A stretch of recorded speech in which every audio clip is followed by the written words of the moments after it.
भारत के सबसे रोमांचक गेमिंग प्लेटफॉर्म विंजो पर हैं 70 से भी ज्यादा गेम्स। तो खेलो अपने मनपसंद गेम्स और रोज जीतो करोड़ों के इनाम। Download now from winzogames.com। Game में वित्तीय जोखिम शामिल है और इसकी आदत लग सकती है। जिम्मेदारी और अपनी जोखिम पर खेलें। थानेदार साहब ने बिठा लिया पहले, फिर बताया कि गायत्री का जाप करो। आज की दुनिया में बस यही है, इसी से शांति होगी। सब कुछ करो और इससे सब शांति हो जाएगी, लेकिन कुछ हो नहीं रहा भाई। फिल्म दबंग के चुलबुल पांडे तो आपको याद ही होंगे, जो अपनी चुलबुली हरकतों से खूब हंसाते हैं। तो चलिए आज हम आपको रियल लाइफ के चुलबुल पांडे से मिलाते हैं, जो अपनी चुलबुली हरकतों से आजकल काफी सुर्खियों में हैं। ये है मेरठ के नौचंदी थाना क्षेत्र के SHO प्रेमचंद्र शर्मा, जो फरियादियों को कभी गंगाजल देते हैं तो कभी शांति के लिए हरिद्वार जाने के लिए कहते हैं। लेकिन इस बार इनकी चुलबुली हरकत किसी के लिए परेशानी बन गई है। तो जब आप अपनी शिकायत लेकर थाने पहुंचे तो क्या घटना हुई आपके साथ? थानेदार साहब ने बिठा लिया पहले, फिर बताया कि गायत्री का जाप करो। आज की दुनिया में बस यही है, इसी से शांति होगी। सब कुछ करो और इससे सब शांति हो जाएगी, लेकिन कुछ हो नहीं रहा भाई। कितनी बार गए थे थाने? मैं 3 बार हुआ है भाई। क्या क्या लिख के दिया, क्या क्या बताया? बस वही लिख के दिया कि 108 बार गायत्री मंत्र का पाठ करो, गायत्री माँ की शरण में चले जाओ और ऋषिकेश के आश्रम में गायत्री चले जाओ और वहाँ पे जाके सब शांति हो जाएगी। सब शांति। कितने दिन रुकना है वहाँ? ये तो उन्होंने नहीं कहा, उन्होंने कहा उनकी शरण में चले जाओ। इसका मतलब तो हमेशा के लिए वही चला जाऊँगा। तो आपकी समस्या का निदान हुआ गायत्री मंत्र पढ़ के? साहब अगर हो जाता तो मुझे यहाँ तक क्यों आना होता। तो उन्होंने कोई कानूनी कार्रवाई की थानेदार साहब ने? कानूनी कार्रवाई होती तो साहब यहाँ तक क्यों आना पड़ता। शायद ये सब कानूनी कार्रवाई के बाद अपने आप ही हो जाता ठीक।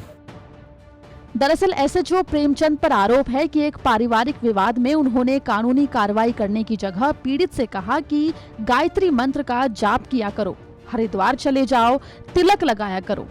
यही नहीं, उन्होंने पीड़ित को अपने हाथ से गायत्री मंत्र लिखकर भी दिया और उससे 108 बार गायत्री मंत्र का जाप करने के लिए कहा। जिसके बाद SHO के इस व्यवहार की शिकायत लेकर पीड़ित अपने वकील के साथ मेरठ के IG कार्यालय पर पहुंचा और मेरठ के IG से गुहार लगाई।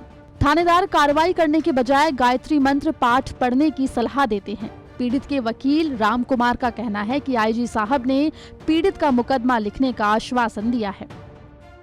ये इनका नाम हेमंत गोयल है। सासिक में रहते हैं। 58 साल की उम्र में उन्होंने शादी कर ली। एक हनी ट्रैप में फंस गए। जैसी शादी हुई, शादी के 1 हफ्ते के पश्चात इनके साथ बर्फबारी होनी शुरू हो गई। 19 साल का उस महिला का एक पुत्र था, जो कि उनको पहले बताया नहीं गया था, ठीक है ना। एक पुत्र है जो उसके साथ मिलकर इनसे मारपिटाई हुई और इनसे एक बार 20,50,000 रुपए और एक बार 2 लाख रुपए जबरन बैंक से निकलवा के हड़प लिए। उसके बाद फिर से उसको 20 लाख रुपए की शिकायत उसके मांग करते हैं। तो मांग करने की जैसी वो लोग मांग होती है तो ये लोग है उसको मना कहते हैं, अब मैं पैसे दूंगा नहीं। पहले ही पिटाई नहीं हुई। 19 3 की शाम को पिटाई होती है। पिटाई के बाद जब थाने जाते हैं तो वहाँ पे जो सबसे बड़ा जो रामराज का जो दर्शन है, वो रामराज हमें नौचंदी थाने में मेरठ के अंदर नजर आता है। वहाँ पे वो उसकी शिकायत सुनने के पश्चात थानेदार कहते हैं उनका तिलक करो, रोली लगाओ, गायत्री माँ के पाठ पढ़ो, माँ गायत्री के पाठ पढ़ो, हरिद्वार चले जाओ। और मजे की बात यह है, कहाँ ओरिजिनल वाला इसका मजे की बात, ये अपने हाथों से लिख कर उनको गुरु मंत्र भी देते हैं। ये उनके खुद के हाथों का लिखा हुआ है साहब। ये इंस्पेक्टर के हाथों का लिखा हुआ ये गुरु मंत्र है कि माँ भगवती, माँ जो है गायत्री देवी का जाप करोगे 108 बार, सब समस्याओं से निदान मिल जाएगा। निदान मिलता नहीं है। 19 की शाम को वापस आ जाते हैं। 20 की सुबह को फिर इनके साथ बरपटाई होती है। इनकी पूरी सूजन हो जाती है। आप देखिए किस प्रकार से इनको पीटा गया। फोटो दिखा दीजिए। ये आप देखिए, पत्नी है उनके। इधर भाई साहब, इधर ये बता दें कि शास्त्री नगर के रहने वाले हेमंत गोयल लगभग 58 साल के हैं।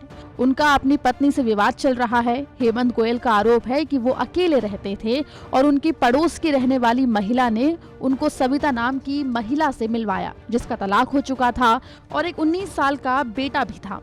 मेरठ से उस्मान चौधरी की रिपोर्ट, UP तक।